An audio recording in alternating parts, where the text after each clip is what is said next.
Mommy's Top Drawer 2, a romantic lesbian MDLG and ABDL novel collection of 6-in-1 kinky BDSM age play stories. Written by Tina Moore. Narrated by Katrina Medina. Mommy's Home Princess, an ABDL and MDLG story of a middle girl who needed a mommy more than she knew, and the perfect mommy to teach her how to be a good girl. Written by Tina Moore. Narrated by Katrina Medina.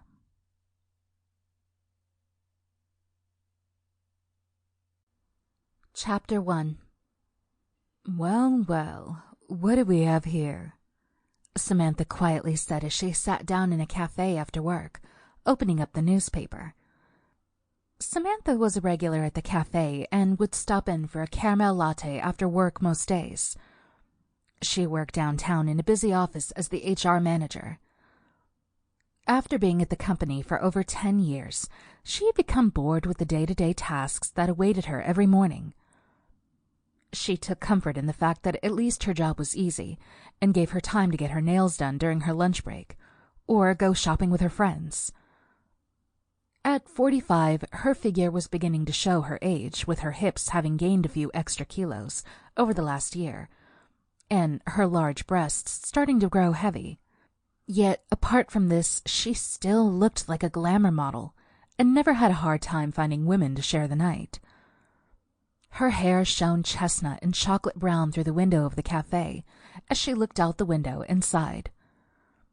It was Friday, and she had nowhere to be. She thought about heading to the gym, or giving the new girl she was chatting to online a message, taking her phone out just to put it back into her long felt coat. "Can I get this to go?" she asked as she stood up. The waitress hurriedly put the slice of Black Forest cake into a paper box and handed it back to Samantha. "See you Monday," she happily said to Samantha, who smiled politely. "That's a bit tragic. I need to find somewhere else to go," Samantha thought to herself as she pushed the glass door of the cafe open and walked out onto the street. She pulled her coat tightly around her body as she felt the crisp bite of the afternoon on her lips. Being the tall woman she was, it wasn't long before she found a quick rhythm and paced quickly, wanting to warm up as the cold air began to settle in for the night. As she turned the corner, she saw a girl that she just knew she would love to take home. The girl was lean, wearing the no-label type of clothes Samantha herself hadn't purchased in over 2 decades.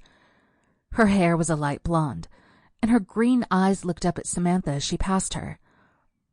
Samantha couldn't help but get turned on by the girl's big eyes and sad face, wishing she could have scooped her up and held her tight like a lost little puppy needing love. "Sweet little thing," Samantha thought to herself as she opened her apartment building door and walked inside. She walked across the lobby and pressed the elevator button to her penthouse. "I should probably take Holly out for a walk, actually," Samantha said out loud as she rode the elevator to the top floor. Holly was the black Belgian sheepdog Samantha had bought over 2 years ago. Samantha had a wood cabin 2 hours from the city where Holly and her would escape to most weekends, so that Holly could run around. But during the week, she had to settle for a walk and run around the off-leash dog park 3 blocks from the penthouse. "Come here, darling," Samantha said as she walked through the door. Holly jumped up from sunning herself in the living room and almost knocked Samantha over in delight and excitement. Walking down to the street, Samantha numbed out the strangers who passed her, wishing that the emptiness in her heart would leave her alone. Samantha and Holly reached the dog park only to find that they were the only people out that afternoon. "Well, Holly, I guess you have the run of the dog park," Samantha said, finding a wooden bench and sitting down. Her heeled knee-high chocolate brown boots crossed over her thighs. Samantha sighed and watched as Holly sprinted around the park. She closed her eyes and rolled her head back, trying to feel the last of the sun before it went down, only opening her eyes when someone sat down next to her on the bench. "Hi," came a soft, gentle voice. Sample complete. Ready to continue?